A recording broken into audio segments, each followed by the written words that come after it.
Hi everybody, I'd like to give you all a video here to discuss how to write a history paper based on primary sources.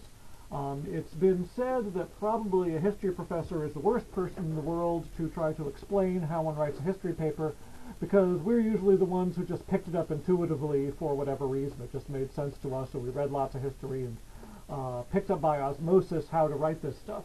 But for everybody else, it may seem rather mysterious. How do you actually tackle writing a history paper? How do you approach it? How do you come up with a topic? How do you come up with a thesis? How does this actually operate? So what I want to do here is give you a video to talk about it. I'm also going to upload a document called How to Write a History Paper, and if you look through there, that'll go through some of the things I'm going to talk about in detail. Okay, one thing I want to offer to you, any really good history paper ought to be an argument of a thesis. Okay, that's an absolutely key thing. What you should be trying to do over the course of your paper is to build an argument. That is to say, you should be trying to persuade your reader of your interpretation of the events of the phenomenon that you're studying in history.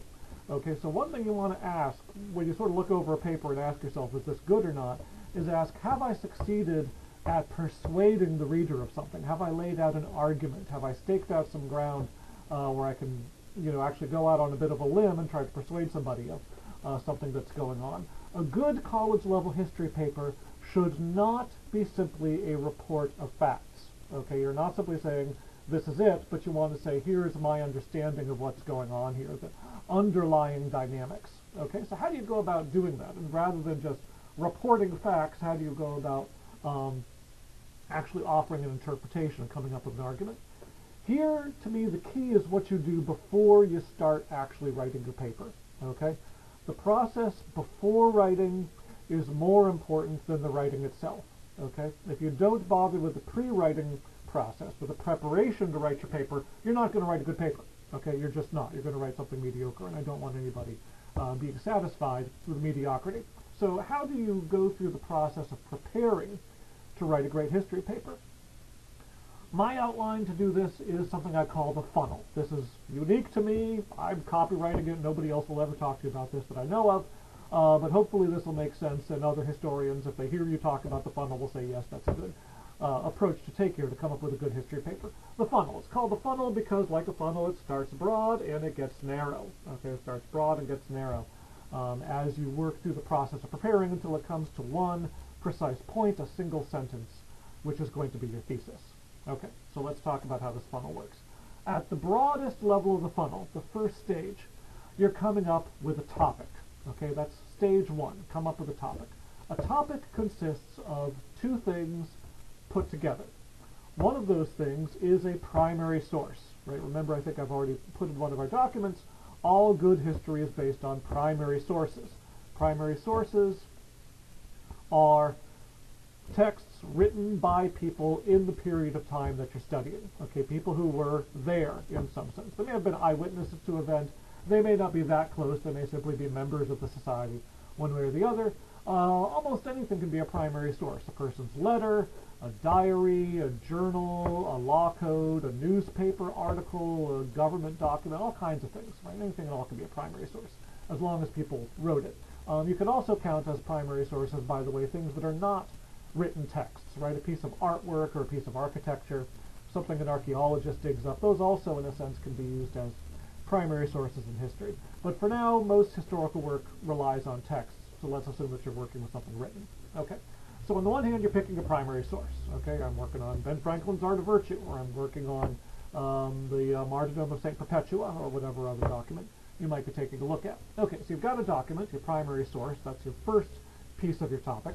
The other piece of your topic is the genre of history you intend to write, or another way of saying that is the approach to history you intend to take.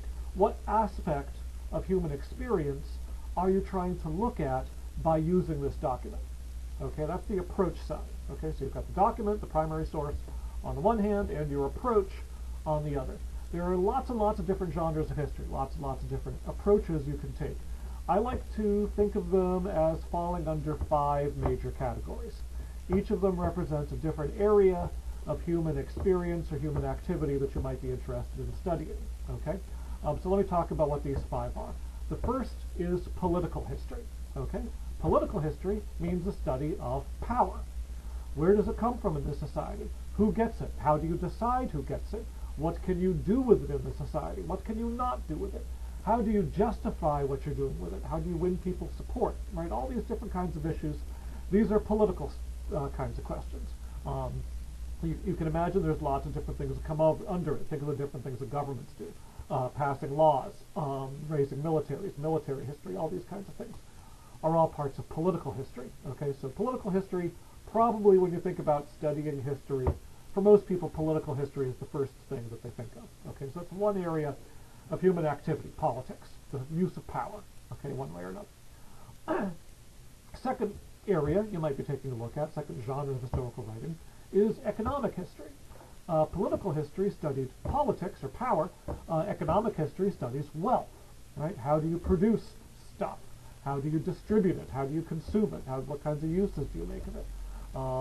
What sort of labor gets used? What sort of finances get used? What sorts of currency gets used, if anything, right? Trade, finance, exchange, all sorts of different things. Agriculture, industry, all these different economic things.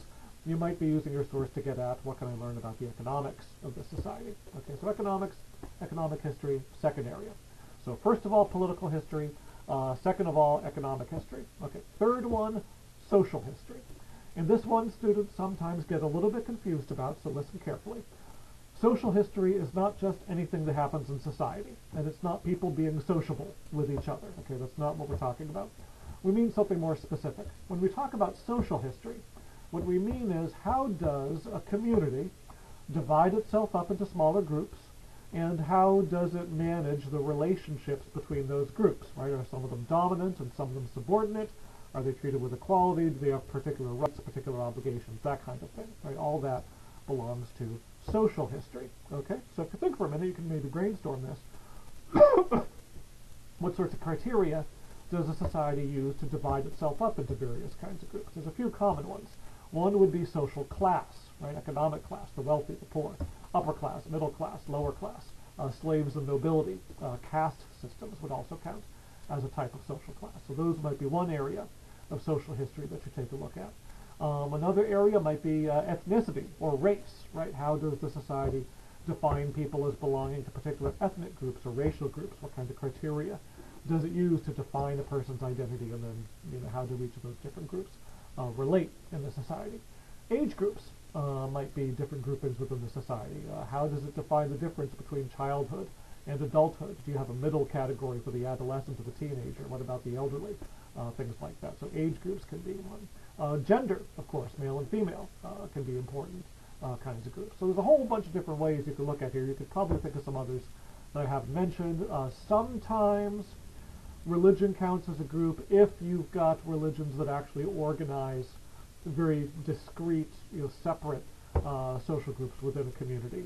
So, for example, in modern America, you might talk about Judaism or Catholicism. Even Catholicism, not so much anymore.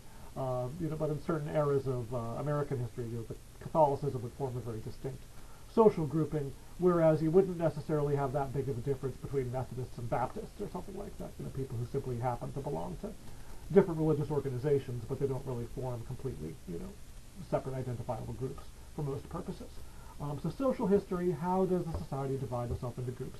Male and female, old and young, different ethnicities, black and white, upper class, middle class, lower class, these kinds of things. Okay, so third grouping, social history, after political history, economic history. Fourth type of history that you might try to do is intellectual history. In most societies, you find people who more or less deliberately set about thinking about ideas. Okay, start trying to study things and engage in deliberate intellectual activity. We might be talking about philosophers. We might be talking about scientists. We might be talking about university professors, right? We might be talking about teachers, one way or the other. Intellectual history means studying these people's activity, right? What sort of ideas do they talk about? Where do they get their ideas from? How do they make their arguments? What sort of evidence do they rely on? Do they rely on tradition? Do they rely on authority? Do they rely on some sort of pure form of logic? Do they rely on certain types of evidence or others, experimentation, the various other kinds of things? How are they educated, right? And how do they sort of form a group and educate themselves and set the rules for what they're going to study. All these kinds of things form intellectual history. Okay, so that's one here. If you want to study the history of science and the history of philosophy or something like that, that's an area one can do. And then finally, fifth category, we've had a political history, economic history, social history, intellectual history. Fifth category is cultural history.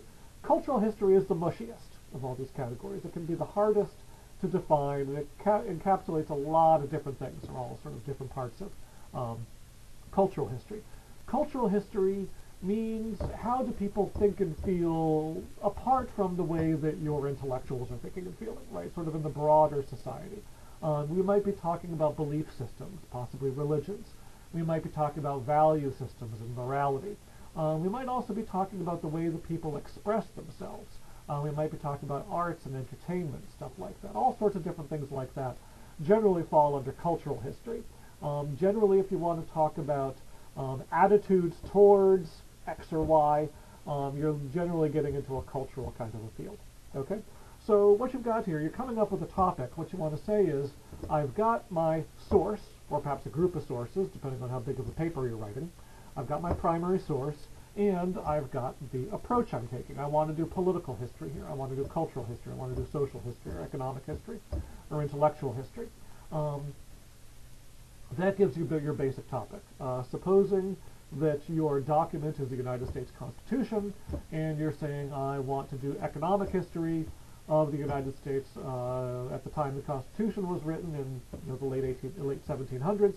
So economic history, United States Constitution, that gives you your topic. Okay, economic history based on the United States Constitution. Okay, that's just as an example there.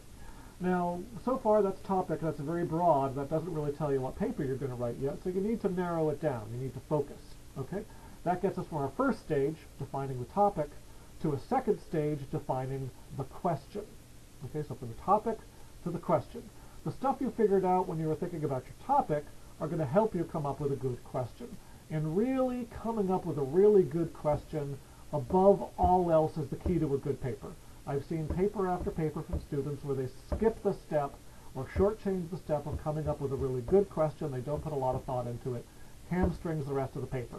If you really put in the time on a great question will drive a great paper almost every single time. Okay, so really put in time brainstorming and thinking through the issue of what question you are going to ask here. Now, the good news is, how do you come up with a great question? That's hard, that's tough. The good news is that you've already done a lot of the groundwork that will enable you to come up with a good question, because you already have a source and you already have an approach, right?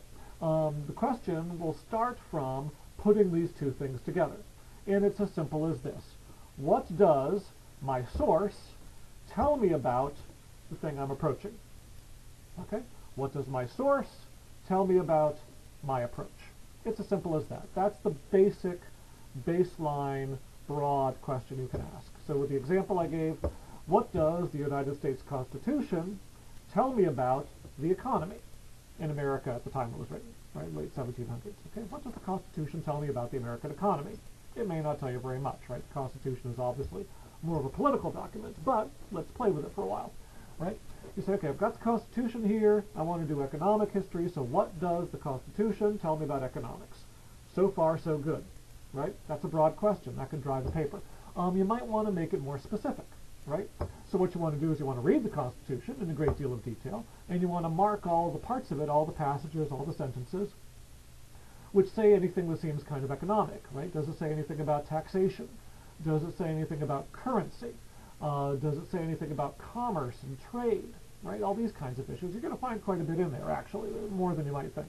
It's mostly a political document, but there's actually chunks of economic hints going on in there and things about how the Founding Fathers imagined the economy was supposed to work.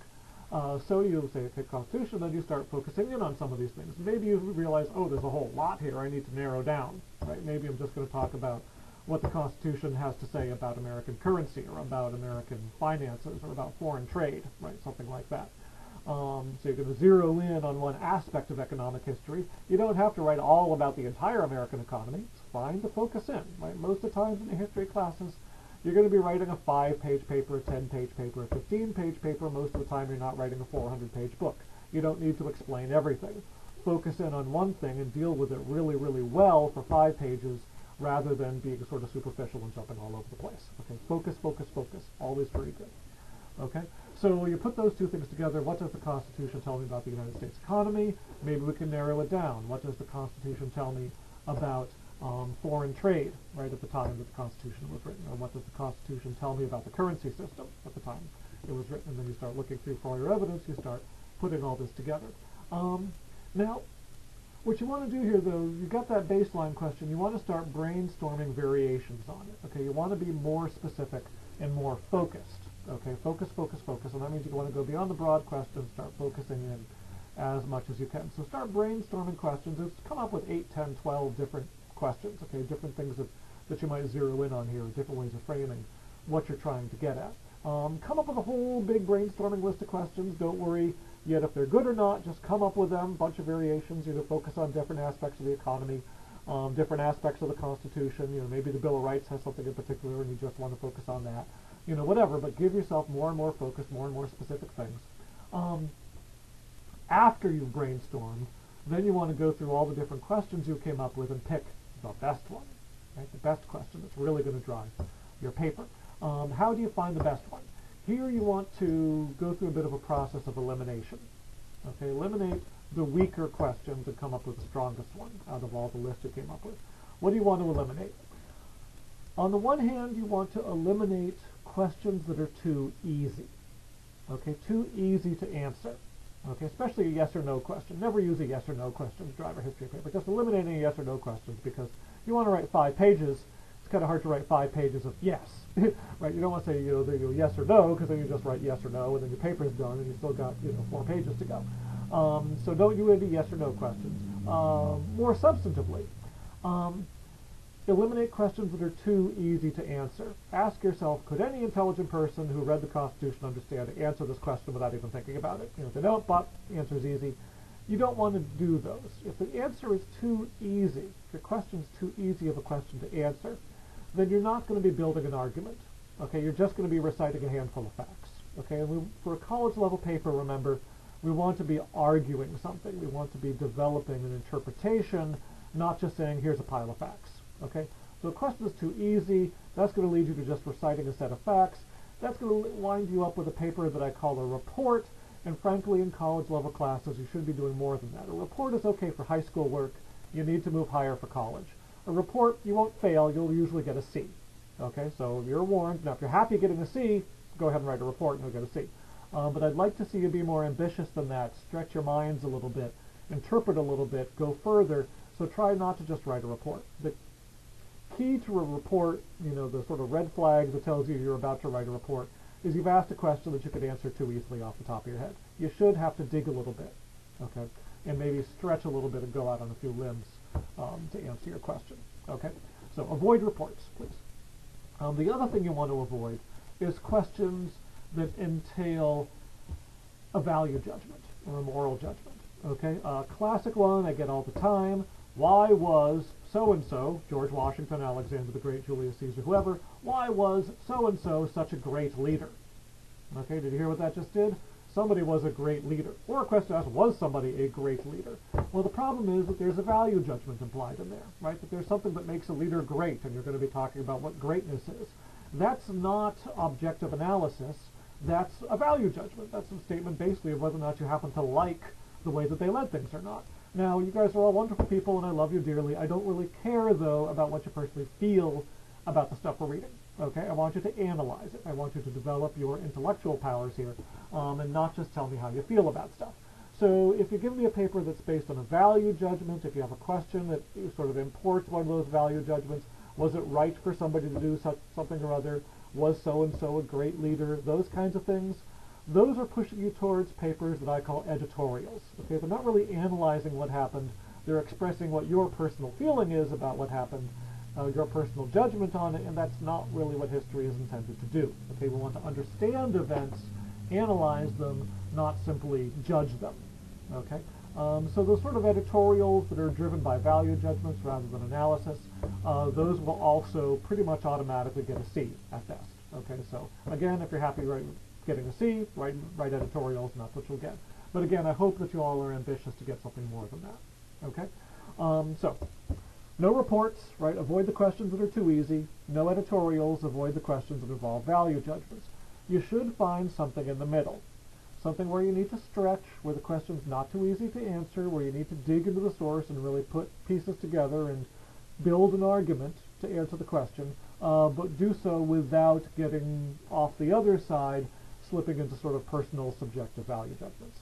Okay, that's what we want to aim here. That golden mean right down the middle is where you're going to find your strongest questions. Okay, now hopefully if you're really good at the brainstorming process, you may have several and then just pick the one you like the best, or that you think you could write the best, but eliminate those ones that are either too easy or that carry the value judgments. Okay, so then when you come out of this process, you'll come out with a really good, strong, analytical question, right? It's objective, it's analytical, but it still pushes you to interpret, still pushes you to look at the evidence you have and figure out what are the dynamics going on here, what was actually happening in this society or this time period that will explain how they answer my question.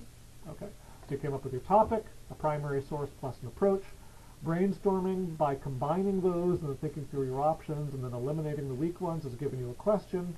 Now, that was stage 2, now you get to stage 3, and stage 3 is formulate a thesis. A thesis, I've heard high school teachers give a very broad definition of thesis, basically saying a thesis is whatever the topic of your paper is. That's not good enough. A thesis is the answer to your question. Okay? Hammer that into your brain, drill it into your skull. A good thesis is the answer to a good question. It is not simply a statement of the topic. Okay, not simply a statement of the topic. A good thesis is the answer to a good question. Okay? Now, in order to come up with that, if you've come up with a good question, challenging question, makes you think, not too obvious what the answer to it is. Did the Founding Fathers count on foreign trade to keep the new republic afloat in the 1790s? Did they? Did they expect the country to be self-sufficient? Did they think it would depend on foreign trade? Did that would be important? Did they like the idea of foreign trade? I don't know. Let's take a look at what they wrote in the Constitution and see if they seem to be trying to encourage foreign trade or discourage it, or what kind of a role they think foreign trade is supposed to play in the new country's economy. Anybody know the answer to that off the top of your heads? I don't, and I've taught American history. Something to think about, okay? So that's something you might want to start digging into, okay? That's how you might start coming up with a good question. And therefore, you're going to start looking into the Constitution in detail, look at all these passages, read them very, very carefully, word by word, close reading, look for every nuance of meaning, compare the different passages with each other that seem to say something relevant, bring it all together, see how they add up, until you finally are confident saying, here is the answer to my question, here is my thesis. And write that, by the way, when you came up with your question, you should write that question out. You should have it on a piece of paper or typed up on a computer screen in front of you. Likewise, when you come up with your thesis, you should write that thesis out. Don't just sort of have a vague general idea in your head that's kind of sort of this. Write it out so you can say specifically what my question is, okay? What my thesis is. That thesis is what you're going to spend the rest of the paper arguing for, presenting evidence for, stage by stage, work me through the evidence so they can see, aha, yes, they do have the correct, their thesis there is based on good evidence and does seem to be correct. Okay, that's what a great paper is going to do. I may do another video later sort of talking more about the actual process of writing and structuring the paper, but for now I want to have this video just be about that funnel process. So remember, 3 stages. Come up with a topic. Your topic is based on the choice of a source and the choice of an approach. Put the source and the approach together to come up with a question, which is, first of all, what does my source tell me about the thing in society I'm approaching here? Brainstorm that up into a bunch of different possible questions, your variations with more and more focus and the specifics in them. Then eliminate the weak ones to come up with your very strongest question, and then answer that question by very, very close attention to the evidence of the text in order to formulate a thesis. And that thesis is then what your paper argues. Okay. Of course, you could email me with all kinds of questions about this process. At all times in all of my courses, whenever you're writing a paper, always feel free beforehand to email me with your questions and your ideas. And just to get my feedback on them, I'll be happy to explain more to you or to tell you how well you're doing working through the process. But for now, I'm going to end this video and sign off. Thank you, everybody.